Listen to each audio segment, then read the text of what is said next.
From making millions of dollars from the market to amassing a huge following online with hundreds of thousands of followers. When people journal, they only do it on red days. They're sitting there marking everything they did wrong on a red day. Yeah, obviously you did plenty wrong because you were red. When people have green days, they sit there and say they did everything right. They don't go and journal, they sit there happy, smiling, and they don't name every red flag they did during that trade. Introducing Nour Trades, one of the only people to bounce back from a Coffeezilla expose documentary, and in fact going on to show full transparency of his trading performance with a track record and broker logins. Coffeezilla came out and said Nour stole signals from another chat back in 2019. Then he recently made another video about me. I offered him $100,000 to sit in a room with me and go through my broker statements himself. Right? What did he say to that? He said, I don't understand how people get away with selling a course without having to prove anything to people. It's all about what type of cars you have, what type of watches you have, what type of lifestyle you're showing. But the way to find out if someone's legit in the trading world as far as options and stocks, live login. You can't finesse that.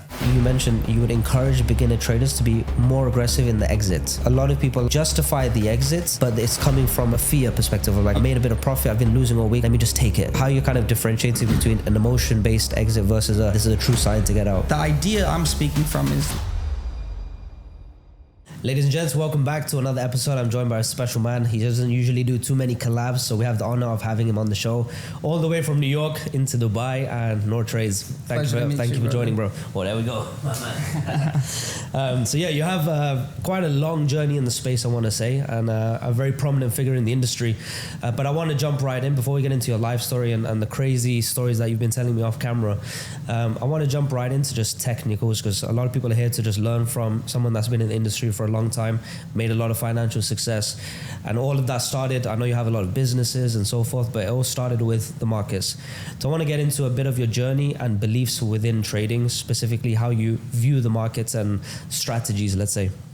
Well, completely different from when I started. I used to have a lot going on my screen, but nowadays, or the last few years, I've only focused on divergency plays and consolidation plays. Those are my top two plays, and that's on top of just looking at levels. So before I even look at levels and look at my charts to see where supply and demand zones are, where the resistance and support levels are, I look at divergency plays, where what's stronger than the market, what's weaker than the market, because you're into Forex, right? Exactly, yep. In the stock market, it's a little bit different. So I'm looking at the S&P 500 and QQQ, which is the NASDAQ stocks.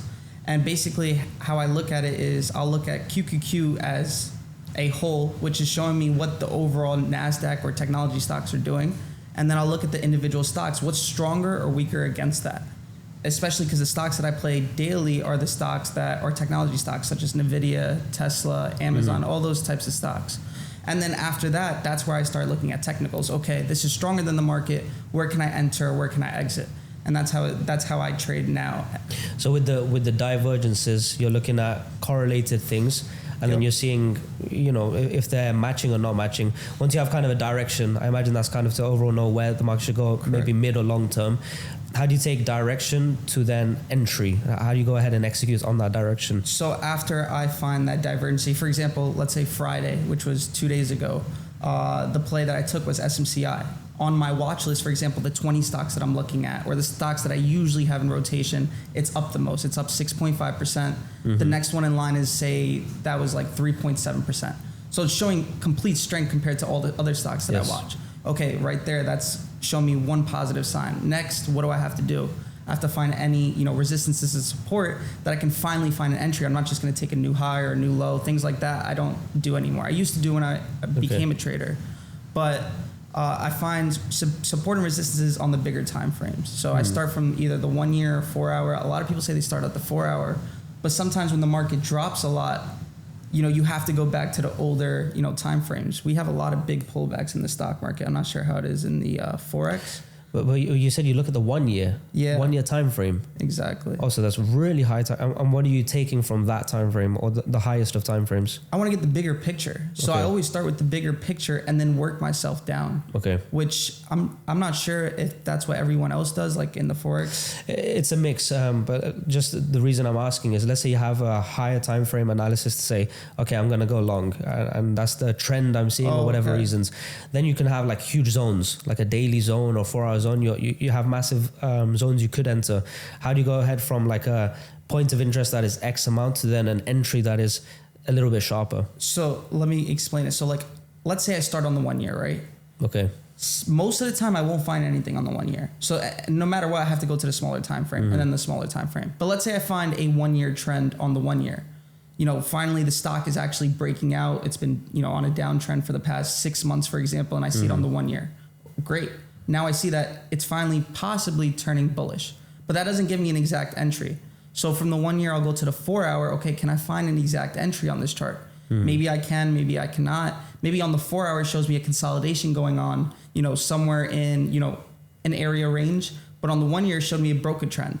Okay. So then on the 4 hour, show me a consolidation. Okay, I can use this consolidation for an entry either to the upside or to the downside. If I as like a breakout. Exactly. Break test. Okay. And those are like one of my favorite plays because in our world with options, we have something called IV, which is implied volatility.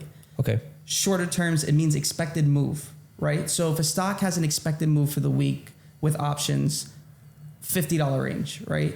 And the stock, you know, is consolidating as the days go on throughout the week where they're going to expire, implied volatility decreases. Why? Because the expected move for the week is $50, but it's currently every day, let's say Monday and Tuesday, it's staying in the same range. Yes. So it's no longer $50 that I is understand, expected. yes. So the crypto bull market is well upon us, and with opportunities left, right, and center, why not utilize other people's money instead of your hard-earned money? So introducing to you the world's first crypto prop firm, Bitfunded. And they've partnered up with an exchange to bring not only the world's first crypto prop firm, but actually a prop firm that has an exchange-like environment. Imagine as if you're trading on Binance. With all the benefits that prop firms bring, with the leverage you're gonna have, or hundreds of thousands of dollars in buying power, utilizing other people's money, so your total risk is just a couple $100 max, or as cheap as $79. And with the special offer that they have going on right now for you as a Titans of Tomorrow viewer, if you buy 2 prop firm accounts, you'll get a third one for free. So click the link below this video to head over to the Bitfunded website and start to utilize other people's money to benefit from the crypto markets whilst minimizing your downside. So it's kind of like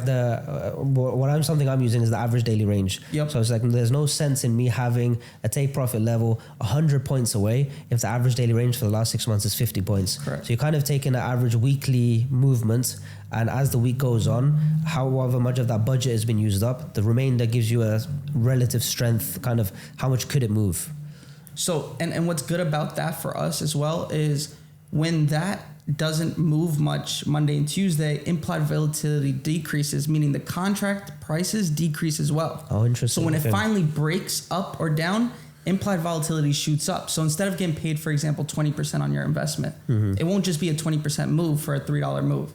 It'll instead be like 40, 50%. So you double what you're going to make on consolidation plays because implied volatility has been decreasing the whole time. Then it finally shoots back up. So you're kind of seeing as like you have a zone from your higher time frames. Yep. And then when you're going down to, let's say, a 4 hour, and you're in this zone now, you're expecting it to go long any day now. And it's consolidating. And this implied volatility is like a budget, I want to say, and it's like an elastic band. You're just pulling it and pulling it. You know, okay, I've got 3 days of the week left, 2 days of the week left. Correct. And then you're just waiting for that kind of let go of the elastic band and waiting for that's when I'm gonna volatility to come in. I don't enter in the consolidation. I never guess, and I don't sit there in a couple day positions. So the way I use consolidations is, let's say the top of the range is 366 and the bottom is 343. Okay. And it's just been stuck in that range. I'll wait till we get above 363. You know, maybe a key level or psychological level at 365 allows me to have an entry there as long as it holds above 363.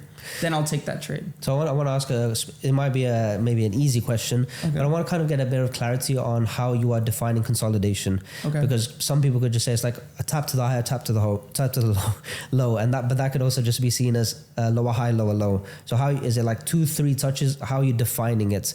For example, people like to get a bit like into the specifics of, okay, what if it's like a support level, but each one is getting slightly lower, but it's within a 10-point range? How are you kind of really defining trend from consolidation? So consolidation, the beauty of it is it doesn't have to be perfect, right? And the idea of consolidations is the longer it stays in a certain area, the better the break you get. So yes, things can consolidate for 5 minutes. That happens every day. But things that consolidate for hours, a day, 20 days, a week, whatever the case may be, those are the ones you can take advantage of. And how I look at consolidations is, let's say the first big push was up to 363. It comes down to 340, pushes back to 360, not 363. It comes back to 343. What I use is the highest point and the lowest point. I see. For my entry, at least. This is what I want to get into. Like, let's say you have 4 touches. You got a great consolidation. It's been going on for a few weeks, but it starts to break out. But it broke the most recent high, but the overall high of the zone, it didn't break yet. So how do you know that's like price is not just bouncing higher into the consolidation versus a breakout? Or are you waiting for like a clear sweep? Like it takes everything out. That's why I said before, if it's a 363 level, I'm not just going to take it at 363. I'll wait for the next key level after that. For example, if I know, my support or resistance at 365, consolidation breaks at 363, I won't take it till we break 365. So I use every extra confirmation I can take before I get into a trade.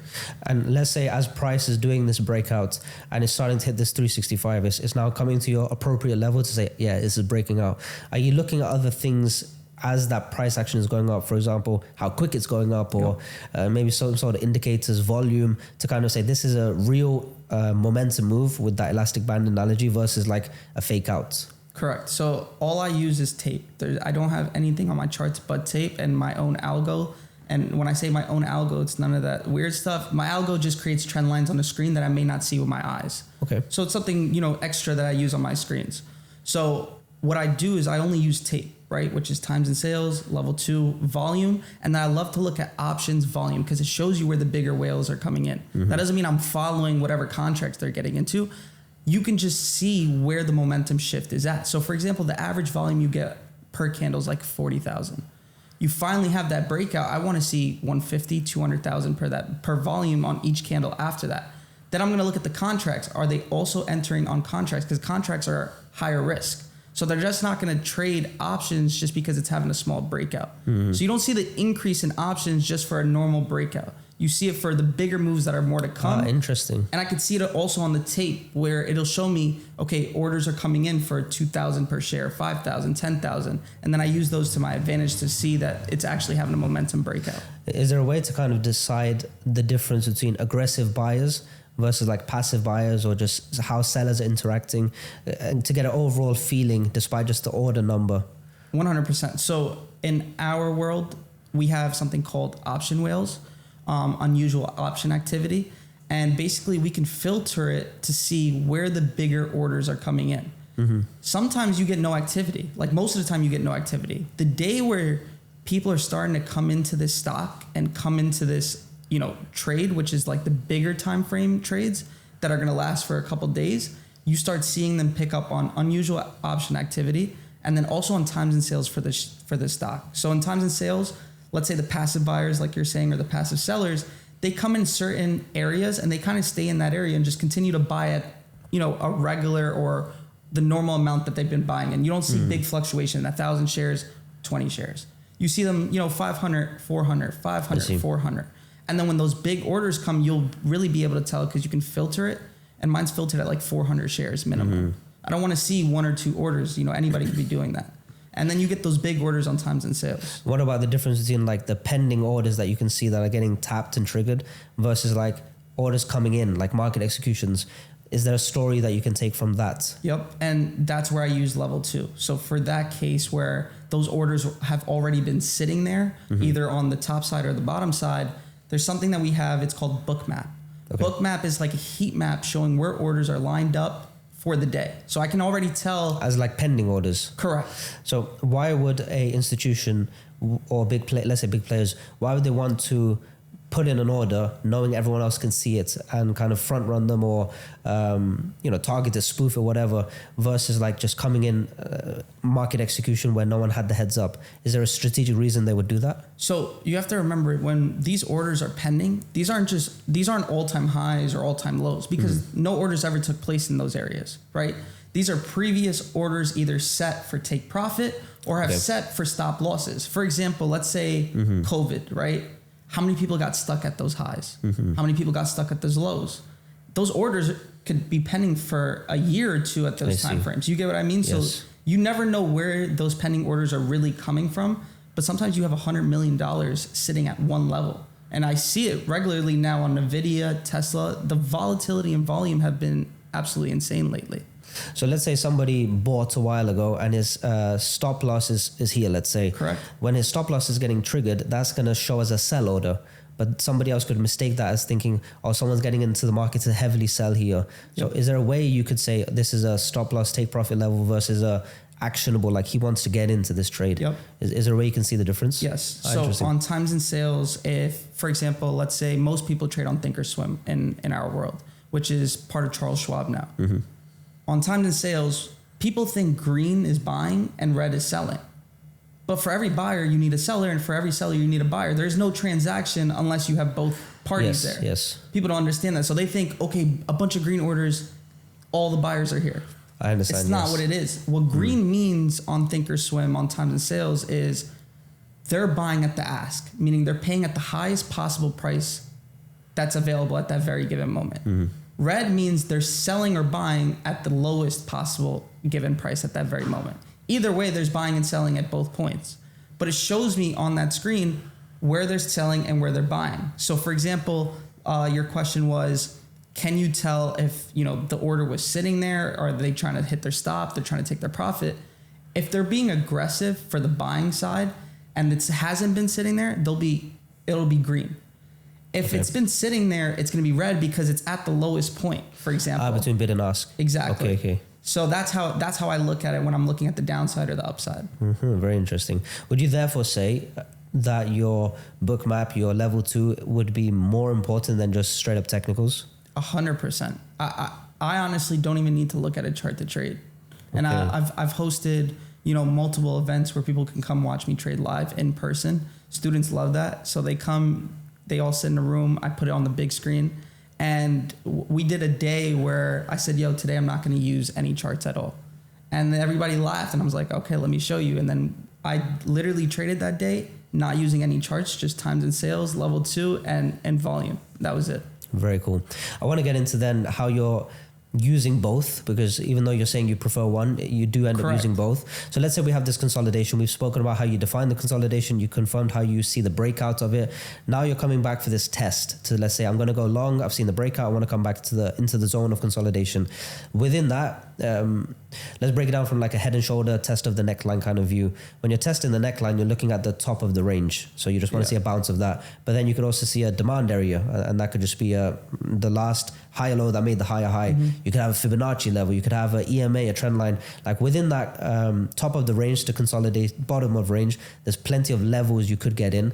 And also on the other side, like when price wants to fly, it might not even come back and do a test. Is there a ways you can use your level 2 to kind of understand, okay, I'm going to have a deep retracement. Let me put it on a trend line tap as opposed to the top of the range, or this is very bullish right now. Let me find another way to get in on a lower time frame consolidation. How are you seeing that likelihood of getting in based on the test? So what's funny is I don't use any of that stuff, like heads and shoulders. Okay. When I first started back in 2016, I used to love all those things. Head and shoulders. Honestly, I don't even remember the rest because I haven't used it in a very long time. Why did you move away from all of that? It's too many false breakouts. There's too many false moves because a head and shoulder can just turn into another high right after that. I don't want to have to deal with stuff like that. So my goal, the last, I would say 4 years since I've dropped out of college, which is 2020. Okay. It has been the most simple I've taken trading ever. So my first 4 years from 2016 to 2020, I made it as hard as possible for myself. And I've realized the last 4 years, I've kept it very simple. Like literally when I say simple, it's not about being easy. It's just about what I use for confirmations versus what I used to use for confirmations. Now I sit there. If I'm not going to take a trade, I used to take like 10 trades in a day. Scalps, just in and out, in and out, in and out. Yes, I made money with it. But now I wait for that one big trade that I can see on the tape, whether it's showing me on times and sales, whether it's a big consolidation play on the bigger time frames, or a big divergency play for the day. For example, Friday, SMCI, I caught a 60% play on that, right? And that's a big play for options within a couple minutes. Oh. You get what I mean? So you don't really get that every single day. I like to wait for those now.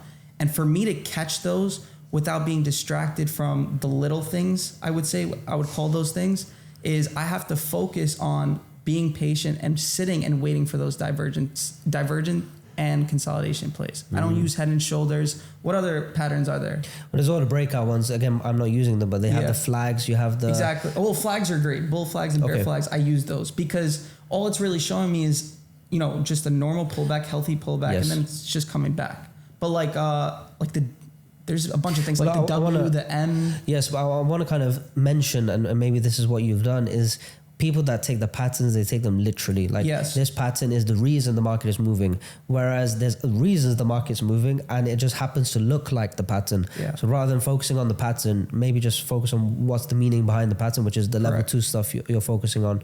And the thing with the patterns, like you're saying, is people think every single W pattern or every single head and shoulders you take, it is precise to the way you trade and precise to what else it's showing you. It's not just about another heads and shoulders and another W on your chart.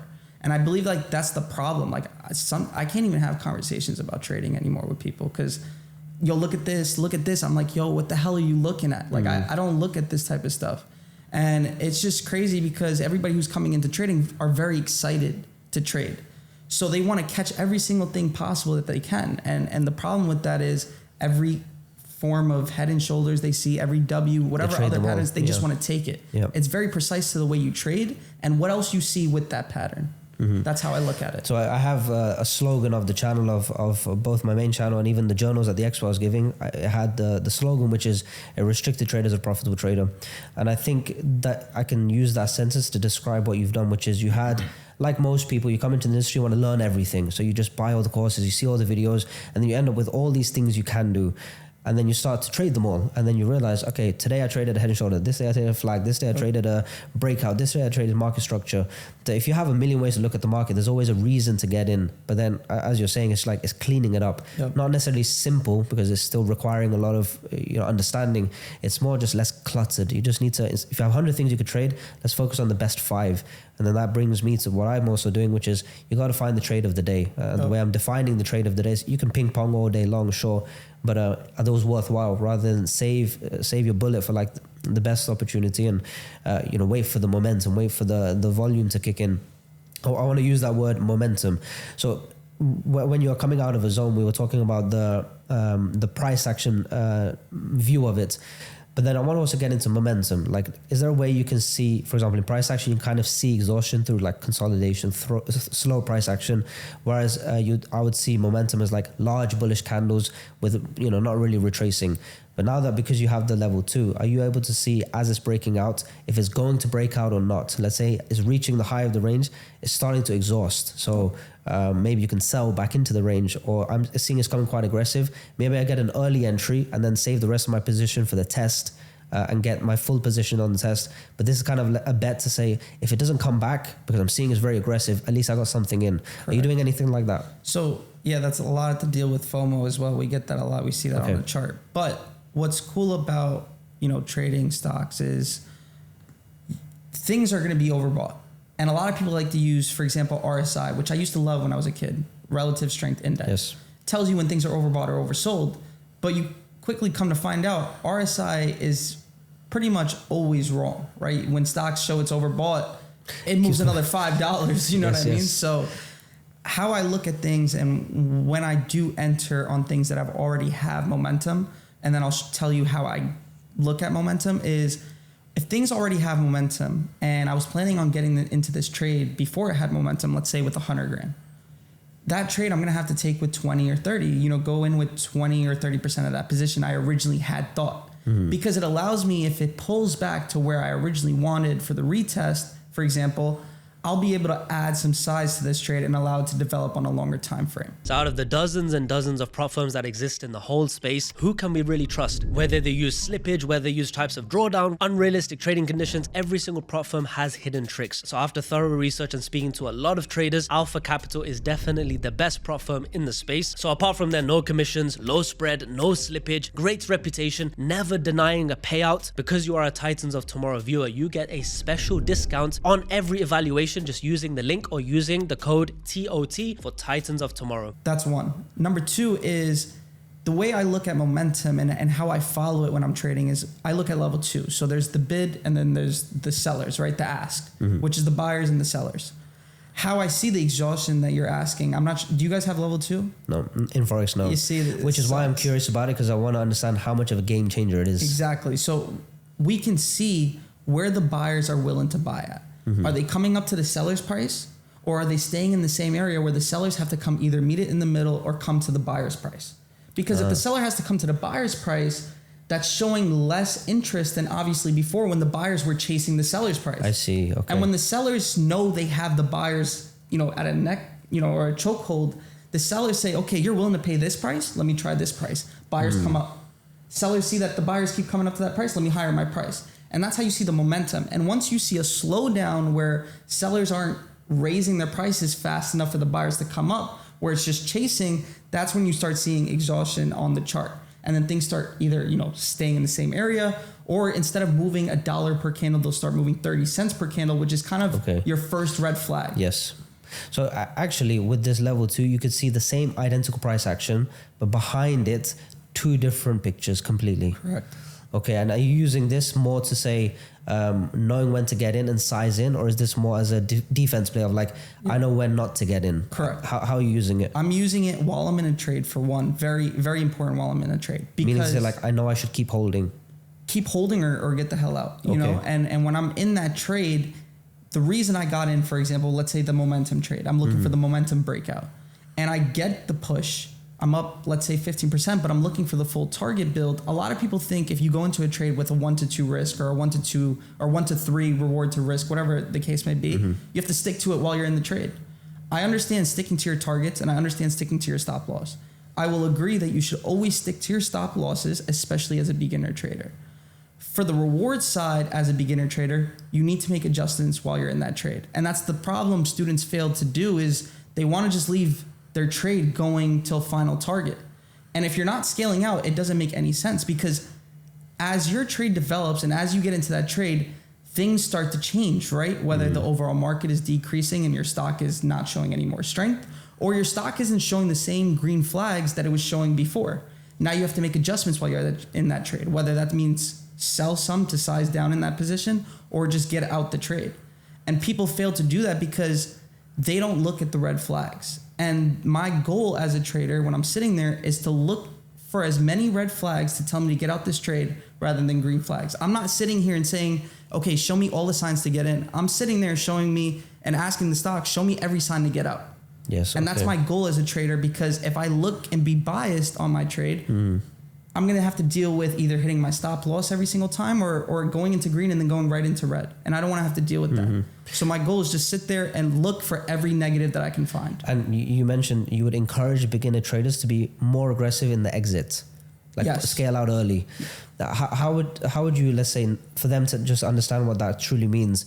Because a lot of people are exiting, they justify the exits, but it's coming from a fear perspective of like, I made a bit of profit. I've been losing all week. I made a bit of profit. Let me just take it, just to kind of be like, I got to win, even if it's just a very, very small win. So they'll be like, and then they say, okay, well, any reason to exit? So, okay, I'm seeing something, but you would see it from an experienced lens of like, well, that's not a true reason to actually exit. Exactly. How you're kind of differentiating between an emotion-based exit versus this is a true sign to get out. Exactly. That was a great, a topic because the idea I'm speaking from is looking at the actual trade.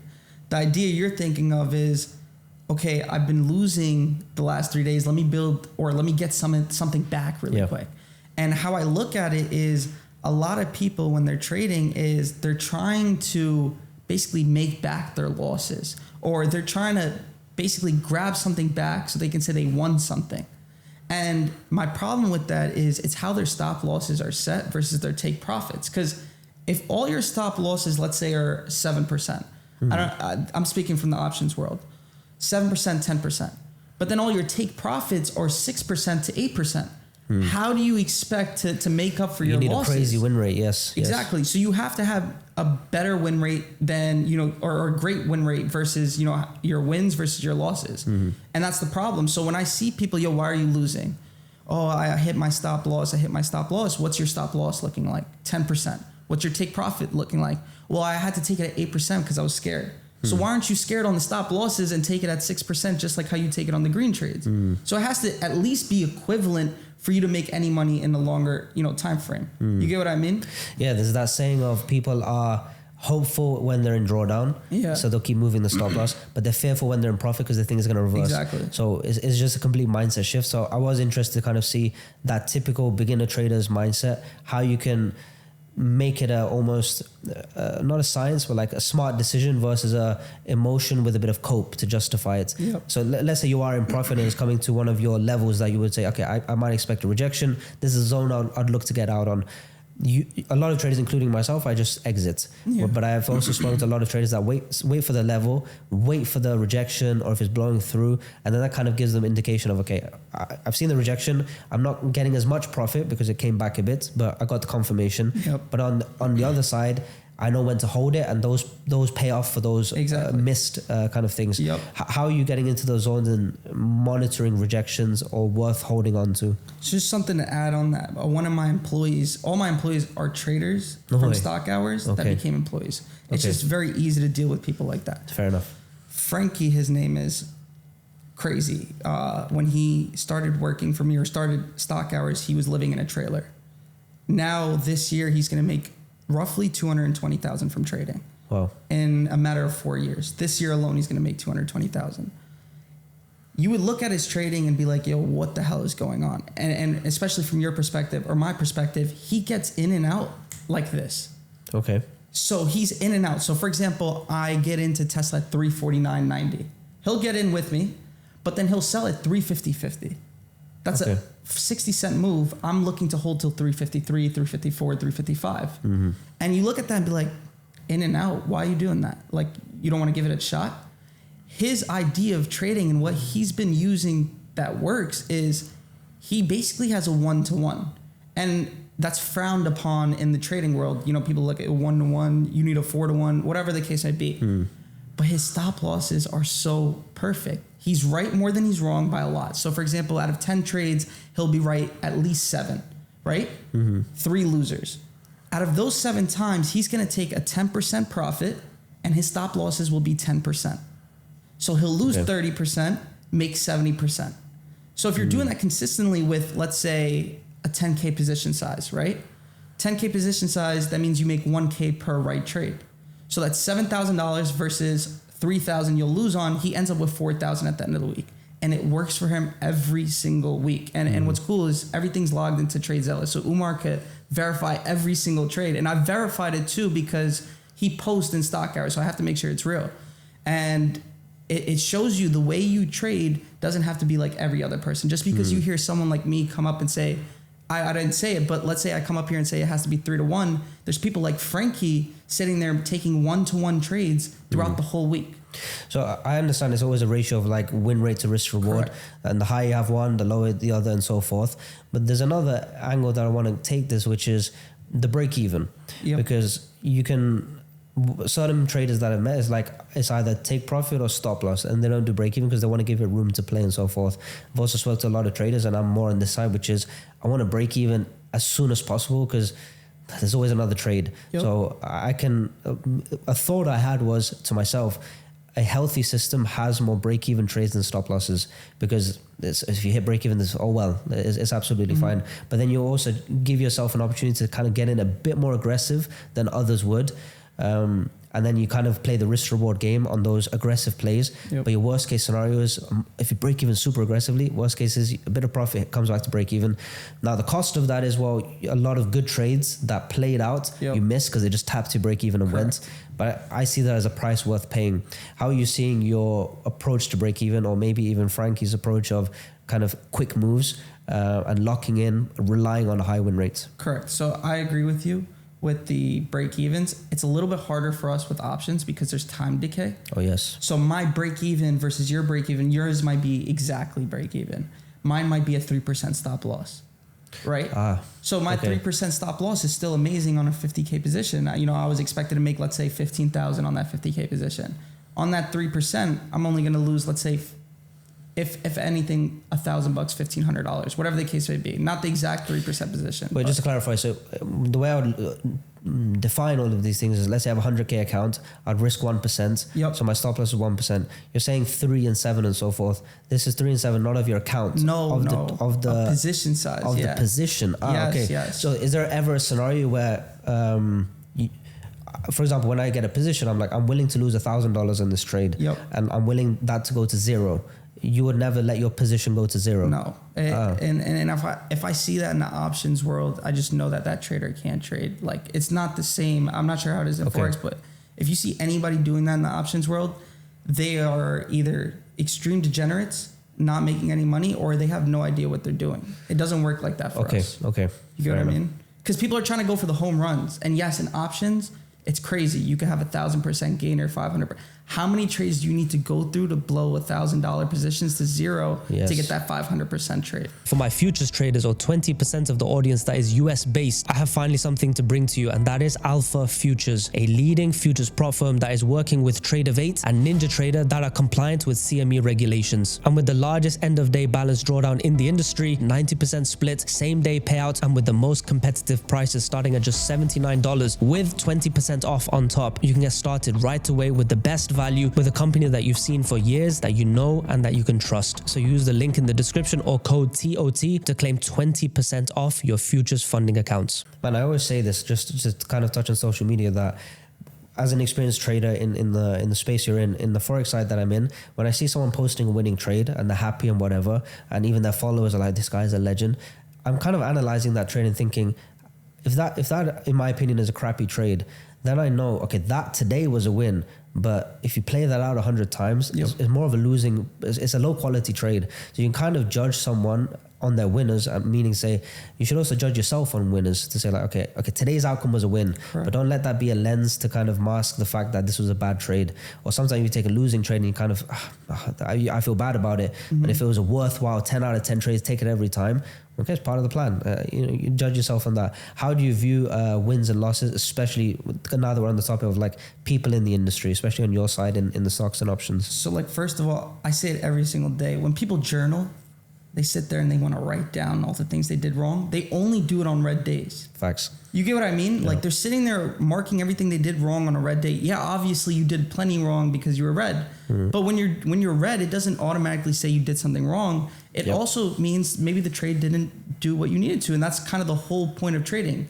Adjust when things don't go your way, and when it does go your way, take full advantage. When people have green days, they sit there and say they did everything right. Yeah, and they don't go and journal. They don't go and journal. They sit there happy, smiling, and they don't name every red thing or every red flag that they did during that trade. And that's the problem. As far as other traders online, the goal is to show how great you're doing, right? People, whether you're new, people who sell courses, people who sell anything online, they show you the good and the great of the trading side so that you could feel motivation to either sign up for the course. New traders want to flex on their friends at school. It's a full 360. It's an ego thing, validation. And what's crazy about that is I stopped posting my year-to-date P&L and my monthly or daily P&L. I do it maybe once or twice a month, and it's mostly when I'm red because I like to talk about those days. Okay. If you look at my history, me and Umar have been like the only person on the options, world posting live logins on TD. You can't fake that. It's with the phone. It's not a screen recording. I don't do screenshots, and that's why I have no friends in this industry. They all hate me. Like I can't sit in the same room with other traders. I want to say, from the outside looking in, the US is probably the worst when it comes to the guru scene. Is particularly bad. Why do you think they get away with it? I want to say, because we were mentioning a few figures off camera that if they do a scam, I would imagine their reputation is over. Yeah. But then 6 months later, they're doing the same thing again. And then it's not like they've been doing it for years. Yep. And so other people just get away with it. And how would you advise newcomers? And the reason they get away with this is because they just get new followers. Yep. So the old followers, they're not going to buy anymore. They know the scam. Or they get a new car, new marketing stuff, whatever. So there's all these new eyeballs. They don't know what happened 6 months ago. And it's just a rinse and repeat model, but in a complete scammy way. Well, how would you have, because you've been in the industry for a long time, you've seen everyone do it. You probably have a better read on who's legit and who's not. How would you advise newcomers in the industry to kind of navigate who to trust? And let's say top red flags to just, if they're doing something like this, like you said, if they're risking 100%, these little things that are, okay, these are ways for me to decipher, let's not trust this person, let's not listen to this person. So in the stock and options world, it is the easiest thing in the world. You can literally ask for a live login. Ask them for no screenshot. I don't want a screen recording, and I don't want you on Google Chrome. Use your phone. Why not Google Chrome? Because they do that back end stuff where like you could like. The inspect element. Yes. Me and Umar actually caught someone like that. It was a female trader. I don't know if I can say the name, but Mazi trades. So Mazi used to be Umar's student, and she did the inspect element. That was the first time we ever knew you could do stuff like that. I guess the way to get around it is if you have to refresh. If you refresh the page, the inspect refreshes too. Exactly. Okay. And there's people find tricks a million ways. There's a million ways. But on TD Ameritrade, you just click through the website and you can literally go to your statements and refresh the page, show all your trades, and people don't post that. So I don't understand how people get away with selling a course, selling signals without having to prove anything to people. It's all about what type of cars you have, what type of watches you have, you know, what type of lifestyle you're showing. I don't even post the cars that I buy anymore. The last car I posted was the Lambo I got from my brother. The watches I don't post anymore. It's just, it attracts the wrong attention anyways. The people who look at that and want to be part of something are coming in for the quick access. Okay, let me be part of this so I can make money as fast as possible. That's the problem with the trading industry. But the way to find out if someone's legit in the trading world as far as options and stocks, live login. You can't finesse that. Have you found that even when you are doing the live login and going above and beyond to qualify yourself, I found that the more you go down the rabbit hole of proof, the more they ask, the more they target you. Where it's like, okay, I don't believe that. Let me see more. Let me see more. Until they see your bank account, then they'll say something else. Like, do you sometimes feel like it's a never-ending chase, and then you feel internally like, why do I have to justify myself? Do those thoughts creep in too? It was never about justifying myself. I just always wanted to be the best, and since the very beginning, I've been doing it. And the idea was to show like, I'm one of the ones, you know what I mean? And I'm one of the best to do it. And it was never about justifying it, because no matter what, you have the comments that say it's fake. Yeah. You have the comments that say, what about this? You have the comments about this. Then you have people like Coffeezilla, right? And then Coffeezilla makes a video about me. Never scammed anybody in my life. Never did anything bad. My name is extremely clean. Nobody can ever say I ever did anything, sold a course, nothing like that. Coffeezilla came out and said, Nour stole signals from another chat back in 2019. Okay. Right? So I sit there, and in 2020, it was like a scary thing because I was a kid, and it's like all these comments, 2,000 comments. But at the end of the day, nobody was posting any live logins, just like how I was doing it. Then he recently made another video about me. Same thing. I was stealing signals back in 2019. So he's going back to the same idea, but he can never say I never traded. I offered him $100,000 to sit in a room with me and go through my brokerage statements himself, because he knows TD Ameritrade. Everybody knows it in America. Yeah. Right? What did he say to that? To what, Coffeezilla? Yes. He said, I'm scared for my safety. I was like, I'll pay for security for you to come and sit down. Gosh, okay. And then he still didn't do it. Coffeezilla gets paid to sit in the basement and make bad videos about people. But he can't say I ever did anything bad, stole anything, scammed anybody. It was just the fact that he said I stole signals back in 2019. So it's an interesting topic, because in the net result of Coffeezilla is a positive. He's exposing bad participants, and somebody should do that. And the fact that it gets virality, it means you're spreading the word. But he also has a responsibility that sometimes people get, you misunderstand something, and you got to give the people a shot to justify themselves. Say, hey, okay, this is all the bad PR you're giving me. These are all the accusations. This is all the defamation. This is all your opinions. Let me show you some truth. And instead of just saying trust me, it's transparency over trust. Let me show you. It's interesting he didn't give you that opportunity, but overall he is doing something, cleaning up in the space. The question I want to ask is, there's plenty of people he could find an easy target and say, I can press on that guy's reputation, and I'm never going to get any kickback, and it's a big name too. Yeah. It'll go viral. Why do you think he specifically chose you? Because I don't think he's done too many traders, or specifically stock and options traders. Why did your name call his attention? Well, 2019, I was one of the only ones. I see. You get what I mean? The most recent one, his friend came to my house. His name is Spencer Collins, I believe. Okay. He basically investigates every audit you can call from Coffeezilla. He'll go see them in person. That's the difference. He's the backup. Exactly. Okay. So Coffeezilla makes the internet exposing. Spencer will say, hey, I want to come do this video with you. Maybe you could show the audience something different. Cool. So I said, come. I was in Miami. I allowed him to come watch me trade live. I allowed him to go through my computer and look at my statements. I showed him everything in person. Spencer then made that video and got posted on YouTube and basically said Coffeezilla was wrong. Coffeezilla gets mad and makes another video. So there's been 3 on you. That's been, well, actually there's like 4 now because he just kept making videos after. Okay. But he was mad that his own friend, and he called him a traitor, came to my house and basically exposed Coffee for being wrong. Look, I mean, in general, I like what Coffeezilla is doing. Yeah, but then if you're seeing your friend trying to go and seek the truth, and that's a traitor, that's not a correct way to look at things. I mean, now that this wasn't the area I wanted to take the conversation, but now that we are here, how would you like the situation to resolve, or how are you looking at it? How are you looking at him and overall your reputation? I know. In general, I know you've done good things and you know that, but there's another thing like the world, the people talking, maybe even your family hear about these things. How are you navigating it now after, let's say, 4 parts of this? It's over nowadays. You know, I'm in the most humblest way. It's like I don't have to ever trade again anymore. You know, the amount of businesses that I own outside of this, I've been doing this for 8 years now. So you can imagine the type of comments I've ever gotten, you know, throughout my whole career. You got the thick skin now. So another video like this is actually more entertaining, like something different in the trade. I can respond to it, have fun with it, and it brings more light to me anyways. And it's only benefited me in the long run anyways. To be honest, like he has an agenda. Like he knows that if he's going for the big names and he's going for the controversy and you get 4 or 5 parts out of it, well, that's how his channel is made. But I'm interested to know, like in the first instance, he makes these shots at you, and then you come in and show on a regulated broker, you do a live login. Once you've been doing that and making a habit out of that, is he not addressing that? Or is he turning a blind eye to that very obvious elephant in the room? Yeah, he still, the only thing he's ever said about me is I took signals from another chat when I was 19 years old. So he says the statement's cool, great. Like he said that in the video. He said, what about 2019? I explained to him in the video over and over again, but he doesn't want to, he just wants to shed the light on all the negatives so he can have something to show his viewers. But he has never said anything other than that. Like if you watch his videos, it's just based off that.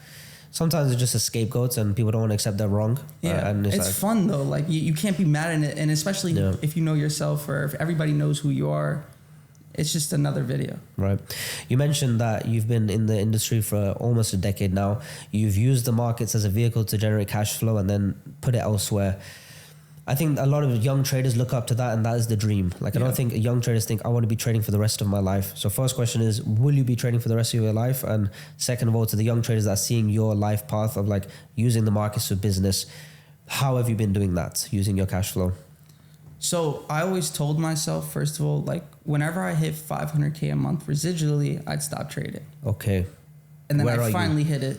Wow. Okay. And I didn't quit trading. There's just no money in the world that comes in like trading. Residually, you're talking about like from passive, other business, like, yes. Like property rents and... not like that, no. Properties, I have 19 properties. But then I also have the dispensary. I didn't mean it like residually, like just properties, but I also have dispensary.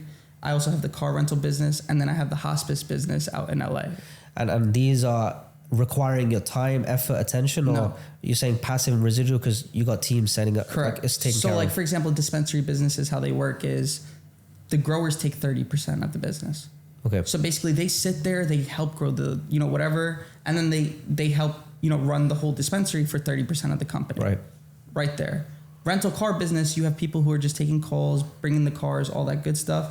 The hospice business is just basically another, you know, practice where you have employees, you know, nurses, doctors, whoever, and they take care of that hospice for you. So all those things, maybe I'll get a phone call here and there throughout the week, but I don't have to do anything. Why did you decide to take the equity route into businesses that require a lot of cash? I want to say, like the car businesses, you need a lot of liquidity to buy the luxury cars. Same with the dispensaries. I'm sure it's a high barrier to entry. Yeah. When the alternative for most would be, okay, the moment I have this liquidity, instead of me putting into liabilities in terms of a car, which you're making an asset through a rental yield, but more to say, why not put it into a more traditional bonds, into the stock market long term, into the S&P, into property? Why have you chosen this more risky, I want to say, because it still requires your ability to run and scale a business correctly, not just like be a landlord, which is a lot easier. Why did you take that route? So I love long-term trading, and actually in 2021 it was my best year. I made 6.5 million just from holding my shares, all documented, all live, you know, screen recorded, live recorded with my phone. Beautiful. Every step of the process. And it was a very big year after COVID because everything went from the lowest point possible to the highest. You don't have to be a genius to make that type of money. I used margin at the time. I used a lot of my net worth, actually most of it, to get into long term, and I left a little bit for day trading. That was the biggest come up I've had ever in 1 year because it was day trading and it was my long term. After I made the long term, I walked away, and I actually walked away at a very good, time in the stock market because 2022 it got very bad. I took that money in 2022, moved to LA, not moved, but I stayed in LA, based myself out in LA. That's when I got into the dispensary business. And you said that takes a lot of cash, but it came from the long term. I see. And the long term, I spent $2.1 million just on that dispensary. Oh, that's a big in. Yeah, without debt. You can't finance stuff like that. Oh yeah, of course. Yeah. Because it's not federally legal yet. Yeah. And then car rental business, a lot of the cars are leased. So it doesn't take too much, but there's still cash involved. And the hospice business costs about $150 to $250 per practice that you have. So I took the money from day trading, went to long term, from long term to these businesses. So it was a full rotation before it got to these businesses. And what is the plan after that? Let's say, this is something I speak about a lot, by the way, which is kind of how to go from 0 to 10K, 10K to 100, 100 to a million, million to 10, and thereon. And I usually say like the 0 to 10K, just get a job. Like the trading is a bit risky, you have downside, but there's no downside in a job, it's just your time. But then once you get to the 10, 20K, now you got cash to educate yourself, to go with prop firms, to just build. I think trading is a great way to go from that, let's say 10K to 100K to maybe even a million. But when you start to get to this million and above, there is, I want to say you're an anomaly. There's not too many people that can come and say, I've done X amount of millions in a year. I know you, Umar, and a few others have, but that's not the normal landscape. And I think it requires a lot of capital. It requires a lot of psychology, but it's a lot easier to just have some easy cash flow business. And then it gets to like the harder businesses, which is more like an Umar is doing with Tradezilla. Well, the way he's doing business with a SaaS, with the team, with the tech, like that's a very complicated business. Correct. But he's not going for cash flow. He's going for valuation and a big exit and industry moving products.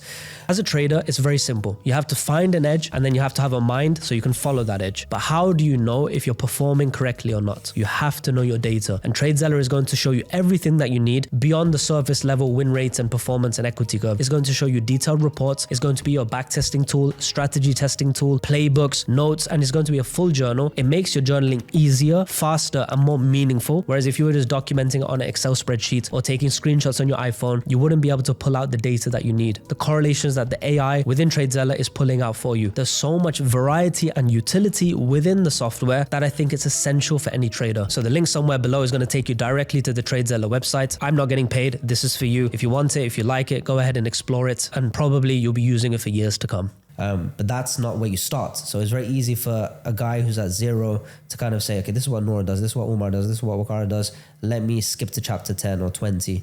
But there's kind of a sequence. So you kind of explained your sequence into today, which was relying on the markets of cash flow to put into businesses, some rentals.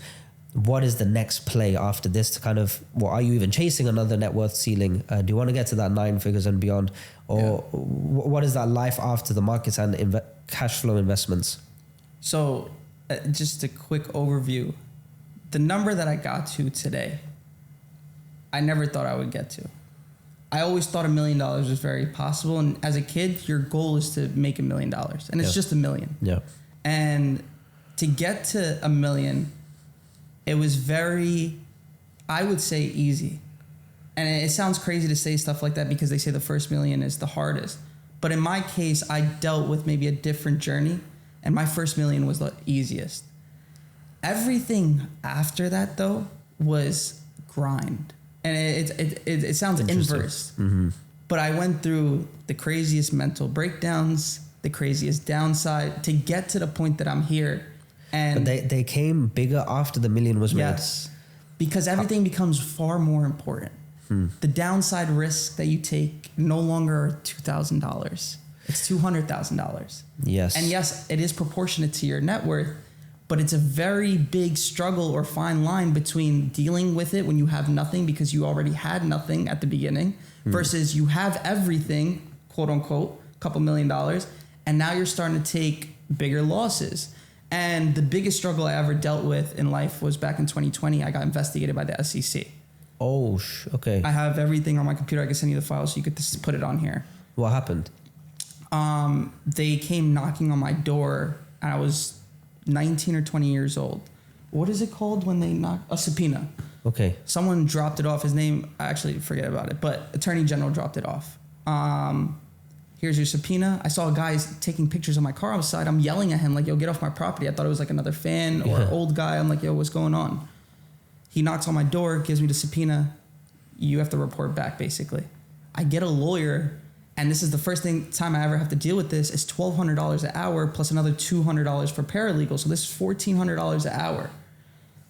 I had to give every trade that I've taken since 2016, Robinhood, TD, Interactive, all the brokers I've used.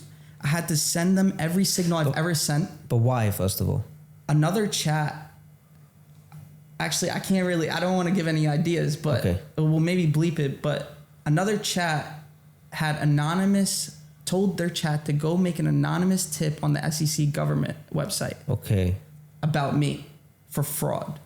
And when you have a lack of anonymous tips, when 20 come in or 30, whatever, how many came, it looks bad. Especially in my state, New Jersey, they don't get this type of action. It's like almost like giving like tickets in a area where people don't have anything. So it's like the people that get squatting I think on live stream. It's kind of like that. Exactly. Okay. But the difference is I had to pay the price. So like I ended up spending around $350,000 on lawyers because it was a case that took about 8 months.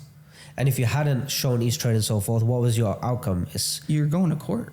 This is a subpoena to make sure you don't have to go to the point of going basically and facing court. Against the state. Exactly. Oh, okay. So every communication I've had about stocks, every signal I've taken to make sure that I actually took those trades and didn't just send them to the chat. Every trade I've taken, even on Robinhood, every communication on text that I had about stocks, I have everything. I'll send you that file right now. Wow, okay. That sounds hella stressful. Hella stressful. And then I finally ended it in like 7 months. I did a deposition, had to wear a suit, but it was COVID. So I did it from home. Sat in front of the Attorney General and some other person named Ehrlich. Wow. It was over. After that, I finally bought a McLaren 600 LT. I'm like, all right, I'm spending money now. I had like $4 million in the bank, and I had just spent stupid money on lawyers. And I was like, finally, let me start spending money. And I waited until I hit like $3.5-4 million to buy my first nice car. Oh, wow, that's something different. Yeah. Why did you, let's say before this legal drama, why, when you already have cash in the bank, the very obvious and tempting thing to do, especially as a young man that you were, is to go spend the money you worked hard to get? How did you allow yourself to just delay that gratification? So like, back to the subject of why I post my profits, or why did I post it was all for me to show that I was the best. And it was never about what can I flex on Instagram. Like the kids that went to school with me in high school knew how much I was making in class. Like even the kids I grew up with knew. I had nothing else to prove to random people online. So that's one thing. The second thing was I learned my lesson from NBA players who went broke over time after retirement. And that was my biggest scares as a young, adult. And someone that I watched a lot of YouTube videos on was FouseyTube growing up. At the peak of his career, to the lowest point where he had to sell his house, his Ferrari, his Range Rover. And obviously, God bless him, but like, I never wanted to go through that. So I learned my lessons from other people growing up, and I made the right decision waiting that long. Because when I got to spend, it was stress-free. And obviously, your first exotic car, I can't finance. I had to pay it out in a check. So it was those two reasons why I did that. I want to explore the topic of life after the million, because as you said, it's like the holy grail. Every young man wants to get to that. It's 100K, then a million, and then it's like, okay, once I got that $1 million, then I'm good. Then all my problems, and I can sigh a relief. And, it's really that dream. And I do want to say, without any arrogance, I want to say that in this day and age, it's a lot of money, but it's also not that much, especially when I look around in this city. I can roll off 10 names like this that are doing $1 million a month. And it's very common, and they're not even the big players. I know guys that are doing more than that a month. Of course. And it's just when you get to those kind of numbers, you realize your costs go up, your responsibilities go up. Naturally, you want to take care of your loved ones, so you have those responsibilities, and lifestyle inflation. That money can go very quick, especially when in the US and you got all the taxes you guys have to deal with. And it seems like when you got to that point, it led to more problems. So for that guy out there that's thinking, all I want to do is make that $1 million, and that's their dream, and that's what they're hoping for. there's also that, let's say, that winner's high, or I forgot the term, where it's like somebody just won the Super Bowl, they've been working their whole life, and it's a bit of a crash. It's like, what now? Or I want to kind of have that comments of realism on the other side of that, that everyone's seeing as the final destination. So everything you named is all those things that I've went through. For example, lifestyle inflation. As far as I can't enjoy the same little trips I was taking before. If I'm going to go out to Dubai, I want to do it big. I want to enjoy every piece of Dubai if I'm flying out to Dubai. I worked this hard to make sure I get to enjoy. Another thing that you have to deal with is taking care of other people. And it depends on, I guess, on how good someone is or as a person. I don't just take care of myself, right? I take care of everyone. You know, all my friends, my family, my brother. Yeah, adds up. You get what I mean? Like, it's not about me. I didn't just do this for me.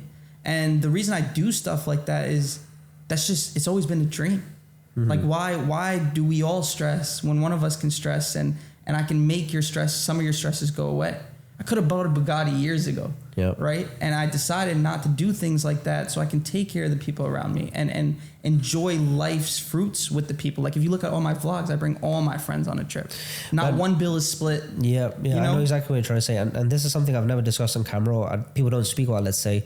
But when I observe all of the friends that are young that are doing well, it's also a bit weird that, let's say you're the guy out of your friend group that made it, so then you go and pull up to your friends to the things you used to do, the same restaurants you used to go to, but you pull up in a nice car and a nice watch, and you know they're all like struggling.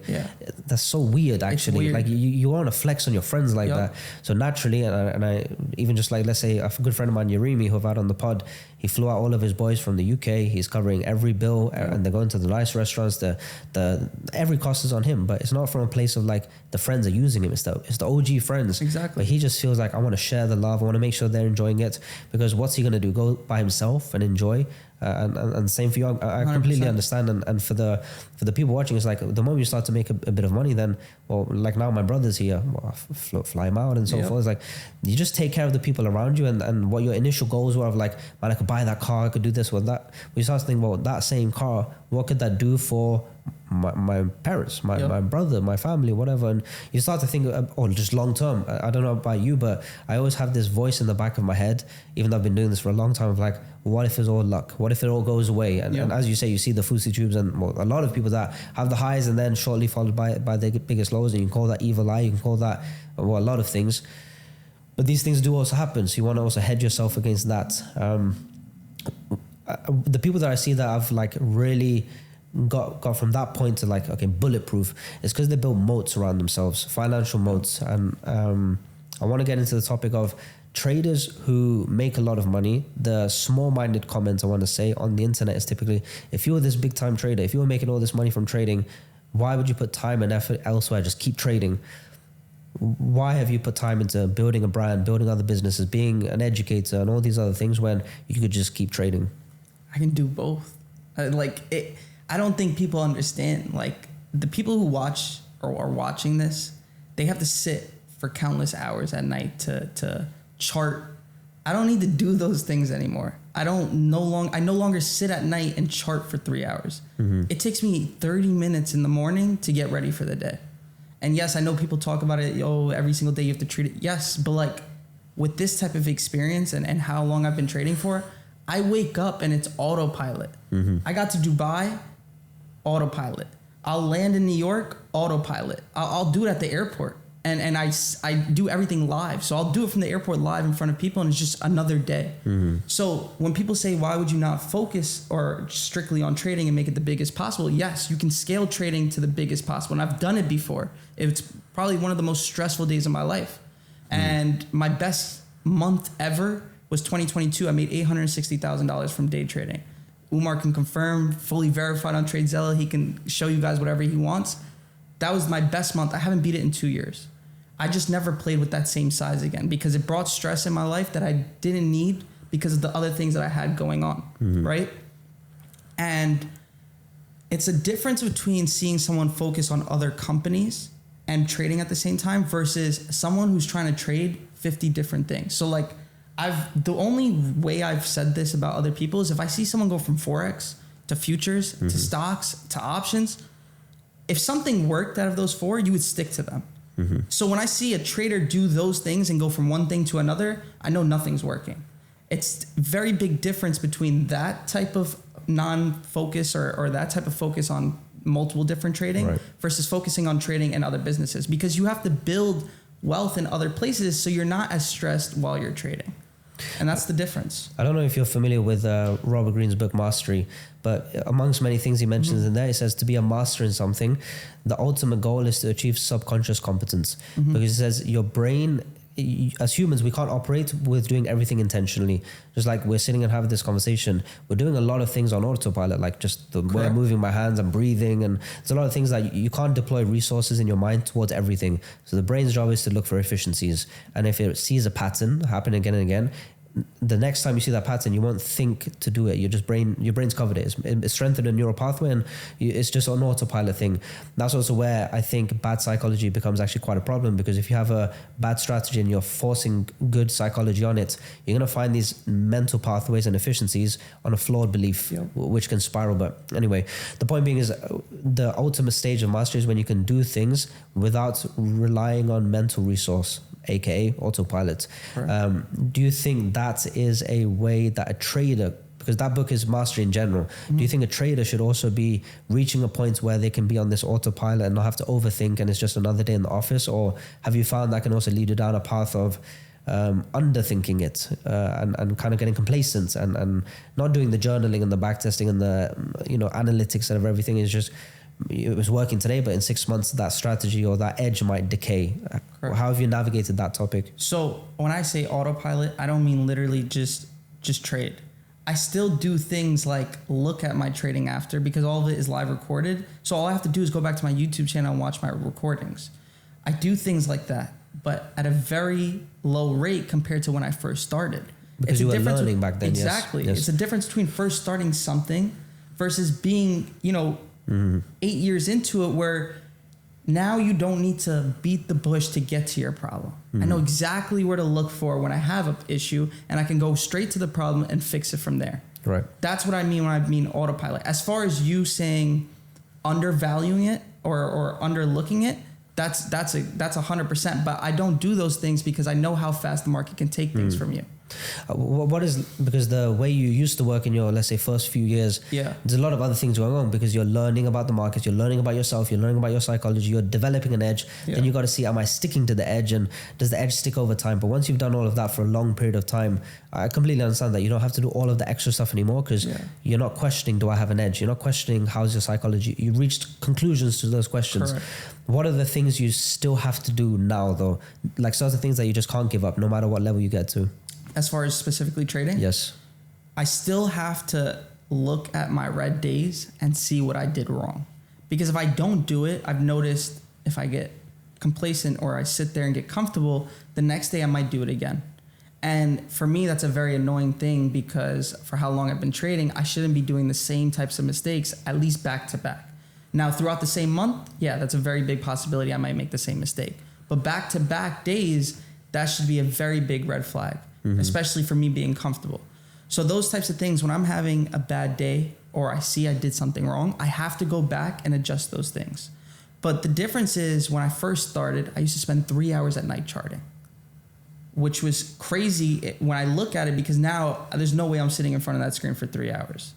I would wake up 2 hours before market, pre-market, and I'll analyze all the stocks. And in 2 hours before market opens, stocks do complete opposite moves. You have, PMI data, you have, GDP, all those things affect stocks in the morning. So like what you're looking at 7 a.m. is not going to be the same what you're looking at 9:30. I see. So I wake up now, instead of 2 hours before, I'll wake up 45 minutes before. I get on the screen and I get right to it.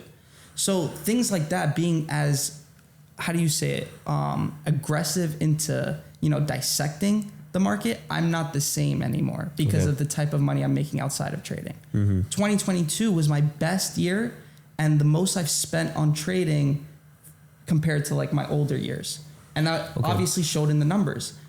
But with those numbers, I had to put a lot of risk on the table. It's not me making 100K per trade or 200K per trade with the same amount of money. I had to deal with a lot more risk. And the type of stress that I dealt with that month or those 3 months that summer showed me that one, I might not be ready for it. And two, maybe I just don't need it in my life because I'm okay. I can wake up comfortably every single day, eyes closed, and make 5K a day. Minimum 5K a day. And probably push it to 10. And that's with not trying. I can wake up 10 minutes before the market. I can do fairly nothing the night before and still make 5 to 10K a day. That's the type of experience you have with things like that over a long period of time. I want to talk about this idea of like risk and loss. Yeah. Because when in your early days, let's say you just have a regular job and you take $100 loss, it's very easy to bounce back from that because it's not really going to change anyone's life to lose $100 and you can just make it back in other ways. But as you grow as a trader and you start to take a lot bigger position sizes, now we're talking losses can be a month's salary, a year's salary, a whole serious money that money in a loss that could take care of people. Yep. Now, of course, you're hedging it with like other income streams and of course it's relative to your net worth, but at the end of the day, a big loss is a big loss no matter what else is going on. Those bigger losses that you've had in your career, whether it's in the markets or outside of the markets, how have you built resilience towards that? It was very hard. And I don't even take those types of risks anymore. My average days are now between 7 and 15,000. That's how much I make or lose on any given day. Okay. 2022, that's 6 years of me having trading experience. And that's the year I sized up crazy. And when I had a bad day, I couldn't go to the gym. I couldn't have conversations with people. I couldn't talk to my mom and have what kind of figures are we talking for those big losses? 150,000. Money. Yeah, on a single position, let's say. Single day. Okay, that's serious. And it was scary. Like not scary in any way because it's been 6 years. It was scary how my body reacted to things. All I wanted to do after those days was sleep. I can't talk to my friends and act like the day is normal, just another given red day. I couldn't go to the gym because my body felt like it had a workout already. So like it was, like I said, I wasn't ready for that. But those numbers, it was not like you were over leveraging and doing crazy stuff. It was in proportion in a sensible way. It's just the dollar amount is still a big number, even if it's all meant to be like that. Exactly.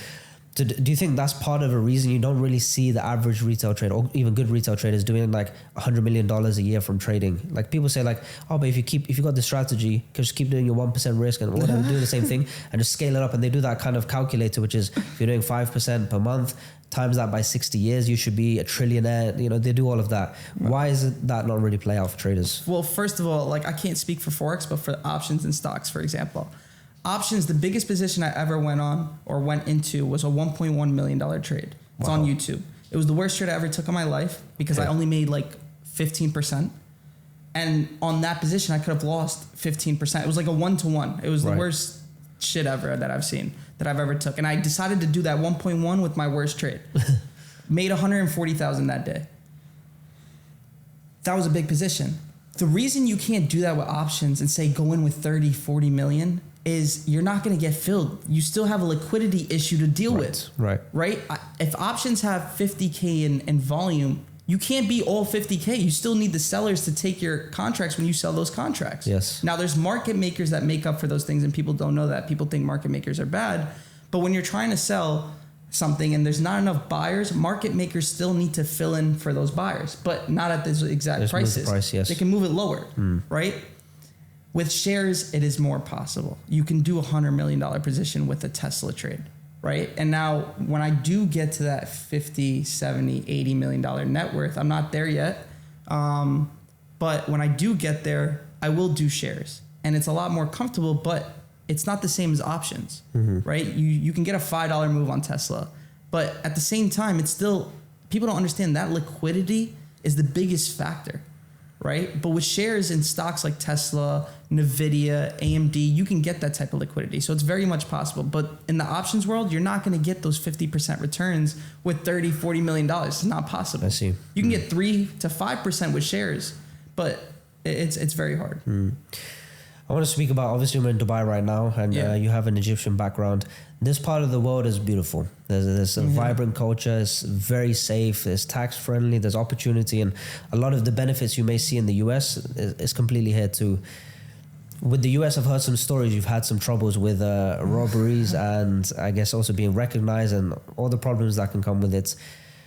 Talk to me about that, specifically about these treacherous robberies you've had to encounter. Home invasions, I believe you're speaking about, right? So I've had two.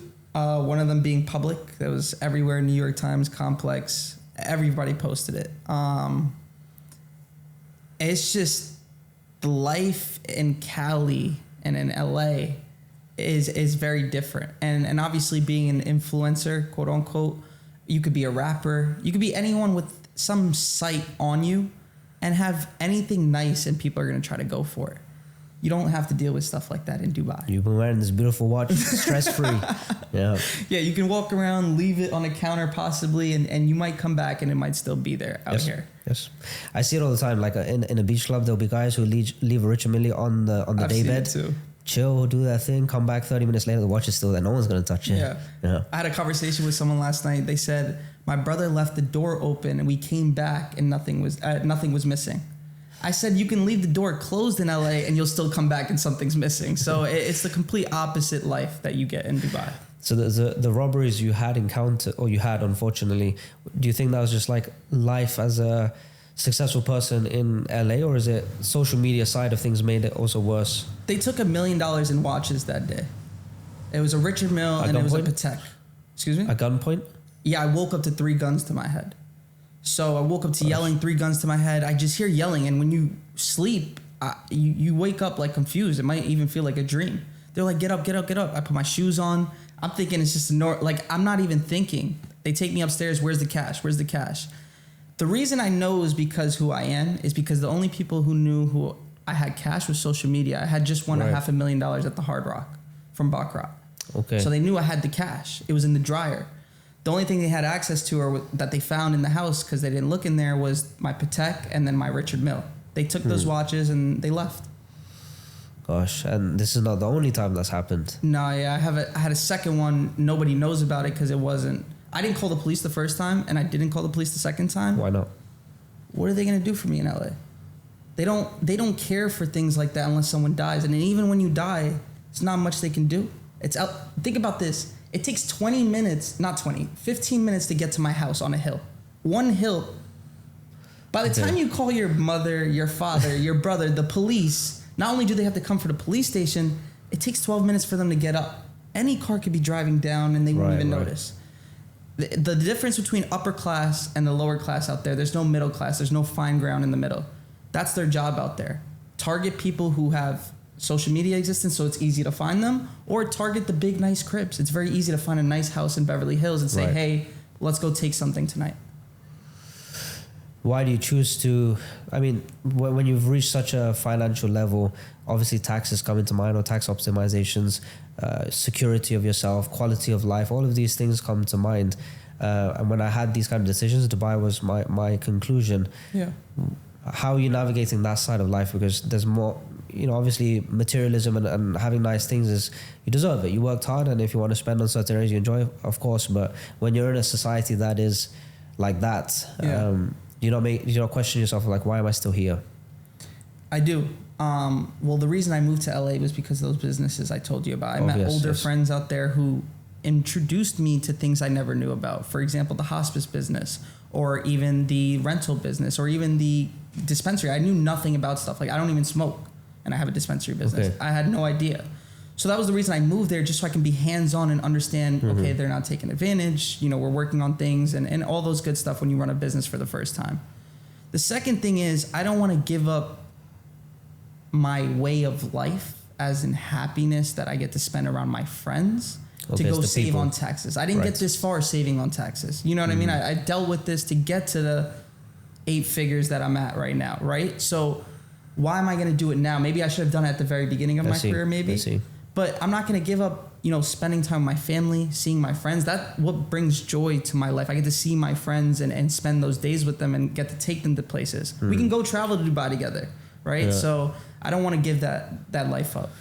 It's interesting a frame to look at things, that someone's dream income, like if I just make 10K a month or whatever, that their dream to think they've solved their life is something you're willing to give away in taxes just to have access to the simple things they already have access to. Exactly. They might be broke right now, let's say, but they have their friends, they have their loved ones, they have their family. Yeah. And those are the joys that you still come back to even after many millions later. 100%. What do you think is the relationship between money, happiness, joy, pleasure, peace? How does that, because I think that is a very misunderstood topic, that people just think money is happiness and money solves everything, and maybe over-index for it. So then when you have that, and now I have the Lamborghini but I still have the same problems, then it's a deeper sense of depression, because you thought you had hope that money would solve it. Now the hope is gone and now you're just left with cash and the same problems. How do you kind of, that typical question of, does money buy happiness? Money buys happiness in a different way. No matter where you're at in life, you still have the same amount of problems. You still can have family problems. You still can have friends problems. Those things aren't fixed by money.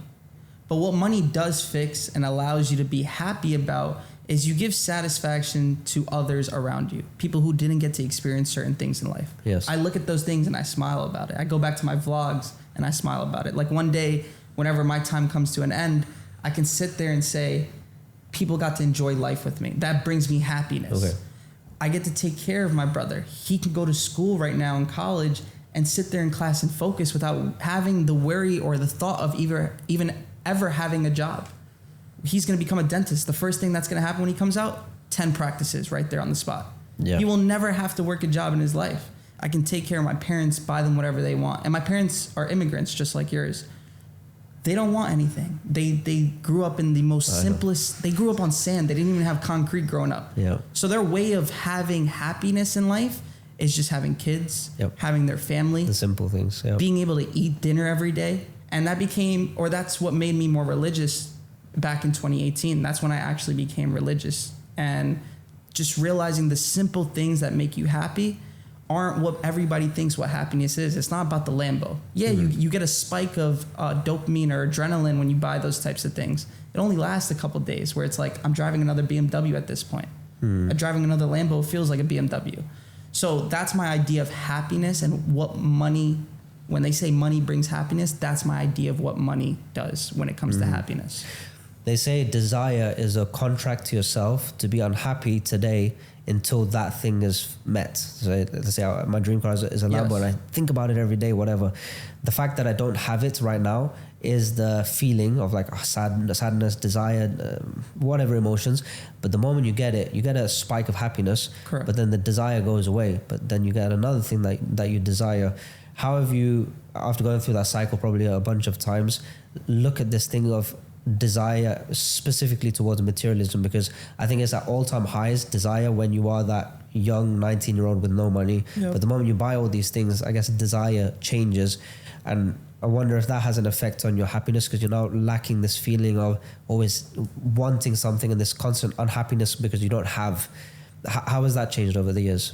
The one way to think about desire is, as you start accomplishing desires, they last less and less. For example, your first big desire, for example, your dream car, that'll last a very long time on your happiness scale versus the next time you buy a new car, versus the next time you buy a watch. And as time goes on, your desires bring less and less spikes that last, longer periods of times. So over time, it no longer becomes desires, it becomes things you appreciate. For example, I really love watches. And I don't buy watches to post. I don't buy watches to show other people. I really sit there and look at my watches and be like, I really love this today. Let me wear this. It's not about, I can't wait to get this AP. It's not like that anymore. I can't wait to get this car. When the car comes in, I appreciate it. Look at the interior, look at the leather, look at the stitching. It's no longer like, wow, this is crazy. So I believe over time it becomes less of a desire, but more of an appreciation of simple things in life. Do you think because that changes from you got the car to think how are other people going to treat me and how cool am I going to look? Now it went from validation, let's say, towards appreciation, as you said. Interesting. We've had a wonderful episode. We explored a lot of topics, but I kind of want to wrap it up with just final advices, because you've had a very diverse life with highs and lows and crazy stories that we got to touch on today. After navigating all of that, I'm sure you have a lot of wisdom. What would be, let's say, a lasting message you want to give to a young trader out there? only compare yourself to yourself. And one of the biggest struggles I've ever had in life was comparing myself to others online. And as far as like psychology, and traders talk about psychology all the time, but it really becomes a thing when you start comparing to other people and other people's progression. And I dealt with that back in 2020, which is 4 years into my trading career, looking at other traders make a lot more money than me. And dealing with that put me in a phase of, what am I doing wrong in life? And you sit there and think to yourself, what can I do better, and why am I not doing as good as another person? And your life becomes based on other people's success, other people's journeys, rather than focusing on how far you've came and how far you've done and how far you have to take, onto your journey. And it is the excitement of your journey progressing over time, because that type of excitement lacks later on in life. You don't have that type of excitement when you go from, let's say, 5 million to 10 million. It just becomes another year, another month. The most excitement I've ever had was the very beginning of my career, seeing the first couple $1,000s that I made. Enjoy those days, take it slow, enjoy the patience of the game, and stop comparing yourself to others. That is the biggest advice I can give to you, so that you can actually succeed in life, versus trying to compare yourself to someone's 20th chapter. That's a very real thing when you hear those things. It's not a motivational quote. It's a real thing you have to deal with. And that's something, if you guys just stick to, you'll be a lot more happier in life. Nour, a wonderful episode. I really enjoyed it. Thank you for giving us the opportunity. I appreciate it. It was great meeting you. My man. Thank you. Good stuff, bro. It was beautiful. That was epic.